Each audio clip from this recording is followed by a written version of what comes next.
नमस्कार। आपका अखबार के इस अंक में आपका स्वागत है। मैं हूं प्रदीप सिंह। राजनीति में अपने विरोधी को पटखनी देने के लिए गाली देने, हिंसा करने, इसकी ज़रूरत नहीं होती है।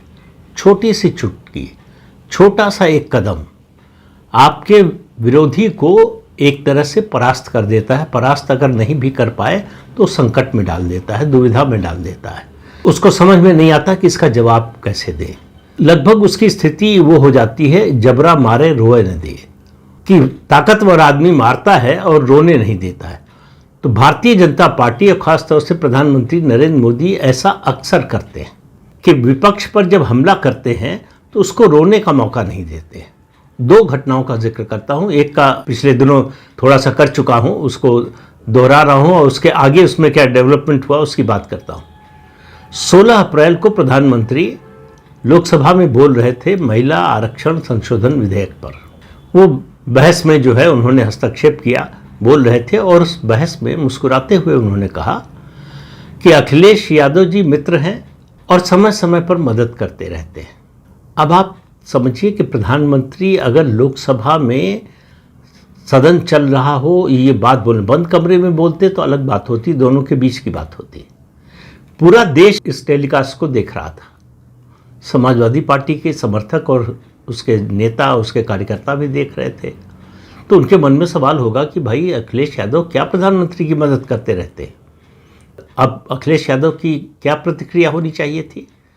कोई भी अगर गंभीर राजनेता होता, समझदार राजनीतिक समझ रखने वाला व्यक्ति होता, तो वो खड़ा होता और कहता कि हम राजनीतिक प्रतिद्वंदी हैं, दुश्मन नहीं हैं, और आपस में एक दूसरे की मदद करना ये हमारा मानवीय धर्म है। लेकिन अखिलेश यादव ने क्या किया? उन्होंने हाथ जोड़े और मुस्कुराते हुए कृतज्ञता के भाव से बिछ गए कि आपने ये कह के मुझे उपकृत कर दिया, मैं धन्य धन्य हो गया। भाव उनके चेहरे पर वही थे। अगर आप फिर से वो वीडियो निकाल कर यूट्यूब से देख सके तो देखिएगा, आप भी इसी नतीजे पर पहुंचेंगे। तो ये तो हो गया सदन के अंदर, मतलब प्रधानमंत्री ने खेल कर दिया अखिलेश यादव के साथ और अखिलेश यादव समझ नहीं पाए। मैं इस बात को इसलिए कह रहा हूं कि असली बात ये नहीं है कि प्रधानमंत्री ने क्या कहा और अखिलेश यादव ने उस पर क्या प्रतिक्रिया दी। बात यह है कि जिस मंतव्य से प्रधानमंत्री ने कहा, जो उनका लक्ष्य था, उसको उन्होंने साध लिया और अखिलेश यादव को पता भी नहीं चला कि उनके साथ क्या खेल हो गया। बाद में उनको पता चला होगा, उनके समर्थकों ने या उनके सलाहकारों ने बताया होगा कि ये क्या कर दिया आपने, इस तरह की प्रतिक्रिया क्यों दी। तो 5 दिन बाद उन्होंने सफाई दी। सफाई क्या दी? अब देखिए, एक होता है कि रफू करना और एक ऐसी स्थिति आती है, इतना कपड़ा फट जाता है कि उसको रफू करना मुश्किल हो जाता है। तो इस मामले में अखिलेश यादव के साथ यही हुआ। उनका ये रफू किसी के गले के नीचे उतरने वाला नहीं। उन्होंने कहा उस समय मेरा माइक बंद हो गया था। अरे अखिलेश भैया, माइक बंद हो गया था, लेकिन हाथ जोड़कर कृतज्ञता से बिछ जाने को तो माइक ने नहीं कहा था आपसे। और ऐसा कोई लोकसभा में नियम नहीं है सदन में कि अगर आपका माइक नहीं चल रहा है तो आप पर कोई अगर तंज व्यंग कसा जाए, आपकी राजनीति पर कोई हमला हो, तो आप कृतज्ञता के भाव से बिछ जाएं, मुस्कुराते रहें। आपको कम से कम इस बात पर एतराज़ तो करना चाहिए था या पूछना चाहिए था प्रधानमंत्री से। तो अब 5 दिन बाद ये बात पूछने का क्या मतलब है? इसका मतलब है ट्यूबलाइट बहुत देर से जली। ट्यूबलाइट से पहले आप में से बहुत से लोग जो मेरी पीढ़ी के हैं उन्होंने देखा होगा, याद होगा, एक पेट्रोमैक्स हुआ करता था। उसमें बड़ी हवा भरनी पड़ती थी, पंप करना पड़ता था, तब वो जाकर जलता था। तो अखिलेश यादव का ये रिएक्शन जो है, ट्यूबलाइट भी नहीं है, पेट्रोमैक्स है, जिसको जलाने के लिए बहुत पंप करना पड़ता है, तब जाकर वो जलता है। अब वो कितनी देर तक जला रहेगा ये पता नहीं है, बीच बीच में उसको पंप करते रहना पड़ता है। अगर अखिलेश यादव को कोई ये बता सके। तो अब आप देखिए 2027 में विधानसभा का चुनाव होना है, फरवरी मार्च में उत्तर प्रदेश में, और प्रधानमंत्री ने ये खेल अखिलेश यादव के साथ कर दिया। उत्तर प्रदेश के मतदाताओं के मन में ये संदेश, ये संकेत दे दिया, ये संदेह बल्कि कहें पैदा कर दिया कि अखिलेश यादव और भारतीय जनता पार्टी का शीर्ष नेतृत्व तो कहीं मिला हुआ है। मतलब अखिलेश यादव जो लड़ाई लड़ते हुए दिखा रहे हैं वो दरअसल लड़ाई लड़ नहीं रहे। अब इससे नुकसान किसका होगा? भाजपा का तो फायदा ही होगा, नुकसान अखिलेश यादव का होगा। उनको अपने कार्यकर्ताओं को, उनको अपने समर्थकों को, अपने मतदाताओं को जवाब देना पड़ेगा। ये सफाई देनी पड़ेगी कि उनका बीजेपी से कोई अंदर खाने मेल जोल नहीं है। अगर है मेल जोल तो किस लिए है? ऐसा क्या दबाव है जो सब पर आप बात करते रहते हैं कि दबाव है, केंद्रीय एजेंसियों का दबाव डाला जाता है, उनके जरिए जो है झुकाया जाता है नेताओं को? तो क्या आपके साथ भी कुछ ऐसा हो रहा है? अगर नहीं है तो आप पॉलिटिकल एडवर्सरी हैं, आप पॉलिटिकल विरोधी हैं भारतीय जनता पार्टी के। तो भारतीय जनता पार्टी के खिलाफ इस तरह से बोलने में आपको समस्या क्या है? उसका जवाब देने में क्या समस्या थी? लेकिन अब वो तो खेल हो चुका। अखिलेश यादव कितना भी उसको रफू करने की कोशिश करें, वो रफू नहीं होने वाला है, वो स्थिति बदलने वाली नहीं है। तो प्रधानमंत्री ने उनके साथ बहुत प्यार से मुस्कुराते हुए एक खेल कर दिया। और गजब की बात यह है कि अखिलेश यादव उस समय समझ भी नहीं पाए कि उनके साथ ये खेल हो गया। ये होता है परिपक्व राजनेता और अपरिपक्व नेता के बीच का अंतर। राजनीति के न्यूएंसेस को, राजनीति की बारीकियों को समझना, और ख़ास तौर से चुनावी राजनीति, पार्लियामेंट्री पॉलिटिक्स में जब बात कही जाती है तो उसमें बिटवीन द लाइंस पढ़ना पड़ता है कि जो कहा गया है और उसके पीछे की जो मंशा है, जो इरादा है, जो नीयत है, वो क्या है। तो प्रधानमंत्री ने अखिलेश यादव के साथ तो वो खेल कर दिया। अब अखिलेश यादव 2027 फरवरी मार्च तक, जब तक चुनाव चलेगा उत्तर प्रदेश विधानसभा का, तब तक इस पर सफाई देते रहेंगे। और ये मानकर चलिए कि ये सवाल उनसे बार बार चुनाव के दौरान पूछा जाएगा। और भारतीय जनता पार्टी इस लोकसभा प्रोसीडिंग्स की ये क्लिपिंग निकालकर अगर उत्तर प्रदेश के लोगों को दिखाए तो भी कोई आश्चर्य नहीं होगा। अब दूसरे मुद्दे पर आइए। एक छोटा सा काम किया प्रधानमंत्री ने। प्रतिद्वंदी भी कौन? जिनकी सबसे बड़ी ताकत है, सबसे बड़ा नारा है खेला हो बे, ममता बनर्जी। ममता बनर्जी के खिलाफ कोई अपशब्द नहीं कहा प्रधानमंत्री ने, जो कि ममता बनर्जी ने किया। ऐसे शब्द प्रधानमंत्री के बारे में कहे जिनको दोहराया नहीं जा सकता, जिनको आप घर में परिवार अपने बच्चों के सामने नहीं बोल सकते। ऐसी बात सार्वजनिक मंच से ममता बनर्जी ने प्रधानमंत्री के बारे में कही। लेकिन प्रधानमंत्री ने उसी भाषा में, उसी तरह से उसका जवाब नहीं दिया। क्या किया? पश्चिम बंगाल के झारग्राम में गए, वहाँ एक झाल मुड़ी की दुकान पर रुके और झाल मुड़ी खा लिया। झाल मुड़ी खा लिया, ये बड़ी सामान्य बात है। उसका वीडियो बन गया, ये भी सामान्य बात है। आज के समय में 10 करोड़ से ज़्यादा लोगों ने देख लिया। ममता बनर्जी के कैंप में बौखलाहट हो गई कि ये कैसे हो गया। हम तो नैरेटिव बना रहे थे कि बांग्ला खान पान को, बांग्ला भाषा को, बांग्ला संस्कृति को ये ख़त्म कर देंगे, और ये जो है पश्चिम बंगाल में इतना लोकप्रिय हो गए। एक प्रचलित और जो है बहुत लोकप्रिय स्नैक्स है पश्चिम बंगाल का झाल मुड़ी, उसको सिर्फ खाकर प्रधानमंत्री ने एक बड़ा संदेश दे दिया। ममता बनर्जी का जो वो नैरेटिव था बहिर्गतो कि ये बाहरी हैं, उसको ख़त्म कर दिया। प्रधानमंत्री ने बता दिया कि हमारे लिए देश का कोई प्रदेश, किसी प्रदेश की संस्कृति, भाषा, खान पान, उससे हमको कोई परहेज नहीं है। वो सब हमको उसी तरह से प्रिय हैं जैसे अपने प्रदेश के। तो प्रदेश के आधार पर हम ये भेदभाव नहीं करते।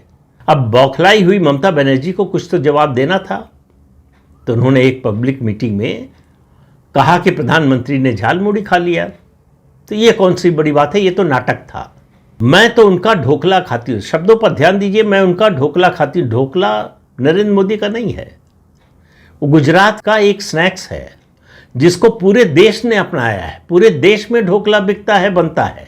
भले ही वो गुजरात से उसकी शुरुआत हुई हो, लेकिन उसको खाने से परहेज कोई इसलिए नहीं करता कि ये गुजराती है। लेकिन ममता बनर्जी बताने की कोशिश कर रही हैं कि ढोकला माने गुजराती। तो ढोकला मैं खाती हूँ, लेकिन मैं प्रधानमंत्री से कहती हूँ कि जरा मछली खाकर दिखाएं। अगर वो मछली खाने को तैयार हो जाएं तो मछली बनाने के लिए तैयार हूँ। अब आप इस बात पर ध्यान दीजिए कि ये एक हताश नेता का बयान है। क्यों? उनको मालूम है कि प्रधानमंत्री वेजिटेरियन है, नॉन वेज खाना नहीं खाते। अगर नॉन वेज खाना खाते होते तब भी एक बात होती है। और ये वही ममता बनर्जी है जो उनका एक इकोसिस्टम है जो लगातार प्रधानमंत्री के खिलाफ ये प्रचार करता है कि वो तय करना चाहते हैं कि हम क्या खाएं और क्या पहने। तो आप क्यों तय करना चाहती हैं कि प्रधानमंत्री क्या खाएं, प्रधानमंत्री कहाँ खाएं, वो झाल मुड़ी खाएं कि मछली खाएं? तो आप एक वेजिटेरियन व्यक्ति को मछली खिलाना चाहती हैं। तो ममता बनर्जी जो काम कर रही हैं पश्चिम बंगाल में, जिस तरह से मुसलमानों का तुष्टीकरण कर रही हैं, बांग्लादेशी घुसपैठियों को बसा रही हैं। अभी कल ही तो कलकत्ता हाई कोर्ट ने जुर्माना लगाया है पश्चिम बंगाल की सरकार पर कि देश की सुरक्षा के लिए जरूरी जो ज़मीन बॉर्डर फेंसिंग के लिए ज़रूरत थी, जिसको 31 मार्च तक राज्य सरकार को बीएसएफ को एक्वायर करके देना था, नहीं दिया। उस पर कलकत्ता हाई कोर्ट ने जुर्माना लगाया है राज्य सरकार पर। अब आप मुसलमानों का तुष्टीकरण करने में किसी हद तक जाने को तैयार हैं। तो जो प्रश्न आपने प्रधानमंत्री से पूछा है, अगर कल कोई मुसलमान आपके सामने आकर वही प्रश्न कर दे कि हम तो मछली खाते हैं, और वो भी आप ही की तरह कहे कि हम तो आपकी मछली खाते हैं, क्या आप हमारा गोमांस खाएंगी? ममता बनर्जी का क्या जवाब होगा? तो उनको समझना चाहिए कि इस तरह के प्रश्न आपको मुश्किल में डाल सकते हैं। ये सेल्फ गोल वाले प्रश्न हैं। प्रधानमंत्री क्या खाएं या कोई दूसरा नेता, कोई दूसरा व्यक्ति क्या खाए न खाए, ये उसकी निजी पसंद नापसंद है। ऐसा नहीं है कि केवल पश्चिम बंगाल में मछली खाई जाती है। देश के जितने कोस्टल इलाके हैं सब जगह मछली खाई जाती है। तो ये मछली कोई पश्चिम बंगाल की विशिष्ट पहचान नहीं है कि आप मछली खाते हैं तो आप पश्चिम बंगाल के या बंगाली हैं, और अगर आप मछली नहीं खाते तो आप बहिर्गतो यानी बाहरी हैं। ये कौन सा पैमाना आपने बना लिया? कल को जो है दक्षिण के लोग कहें कि अगर आप इडली डोसा नहीं खाते तो आप जो है दक्षिण के नहीं हैं। तो इस तरह से देश को आप तोड़ रहे हैं या जोड़ रहे हैं? ये देश को तोड़ने वाली बातें हैं। लेकिन ऐसी बातें नेता कब करते हैं? जब उनके पास कोई मुद्दा बचता नहीं है। तो ये जो है, जिसको उत्तर प्रदेश और बिहार की आम बोलचाल की भाषा में कहा जाता है थेथरई, तो वो थेथरई शुरू कर देते हैं। ऐसी बातें जिनका कोई आधार ना हो, जिसको आप शुद्ध हिंदी में कहना चाहें तो कुतर्क, तो कुतर्क का सहारा लेने लगते हैं। वही ममता बनर्जी कर रही हैं। ममता बनर्जी के लिए संकट गहराता जा रहा है। वो चाह कर भी पश्चिम बंगाल के जो असली मुद्दे हैं उनसे लोगों का ध्यान नहीं हटा पा रही हैं। और अब तो समय निकल गया है। आज पहले दिन का मतदान हो गया, लगभग शांतिपूर्ण मतदान हुआ है। हालांकि हिंसा करने की कोशिश कुछ जगहों पर जरूर हुई, लेकिन शांतिपूर्ण मतदान हुआ है, अच्छा मतदान हुआ है। इसके बाद ममता बनर्जी को आज के मतदान के बाद समझ में आ जाएगा कि उनका आसन डोल रहा है। तो खेला होबे का नारा लगाने वाली मुख्यमंत्री ममता बनर्जी के साथ खेला हो गया, और उनके राज्य पश्चिम बंगाल में ही खेला हो गया। अब 4 मई के बाद ममता बनर्जी खेला होबे का नारा कभी नहीं लगाएंगी। वैसे भी आपको बता दें कि ये खेला होबे का जो नारा है वो ओरिजिनल किसका नारा है आपको मालूम है? ओरिजिनल नारा पहली बार इस नारे को लगाया था शौकत उस्मान ने। ये ममता बनर्जी का तुष्टीकरण का दूसरा उदाहरण है। और वो जो नारा लगाती हैं जय बांग्ला, वो नारा आपको मालूम है किसका है? किसने पहली बार लगाया? शेख मुजीबुर रहमान ने, बांग्लादेश के पहले राष्ट्रपति ने। तो उनके नारे भी पश्चिम बंगाल के नहीं हैं। और उन्होंने जो नारा लगाया था, आपको याद हो, मुझे लगता है शायद 2016 में लगाया था, माँ माटी मानुष, या 2011 में लगाया था। ये नारा भी ममता बनर्जी का ओरिजिनल नहीं, पश्चिम बंगाल का ओरिजिनल नहीं है। ये नारा पहली बार थोड़ा अलग रूप में, माटी के मानुष को वोट दें, ये नारा किसने लगाया था आपको मालूम है? ये नारा बांग्लादेश की जो पार्टी है बीएनपी, बांग्लादेश नेशनलिस्ट पार्टी, उसकी नेता ने लगाया था। तो ममता बनर्जी जो बांग्ला संस्कृति की बात करती हैं, उनका सब कुछ उधार का है। उनके पास कोई ओरिजिनल आइडिया नहीं है। ओरिजिनल आइडिया के नाम पर कटमनी, सिंडिकेट, भ्रष्टाचार, यही है उनके पास। और इससे पश्चिम बंगाल के लोग ऊब चुके हैं और वो आपको 4 मई को उसका नतीजा दिखाई देगा। इस अंक में इतना ही। अगले अंक में फिर मिलेंगे किसी नए मुद्दे के साथ। तब तक के लिए अनुमति दीजिए। आपसे अनुरोध है कि ये चैनल देखिए, शेयर कीजिए, लाइक कीजिए और सब्सक्राइब जरूर कीजिए। नमस्कार।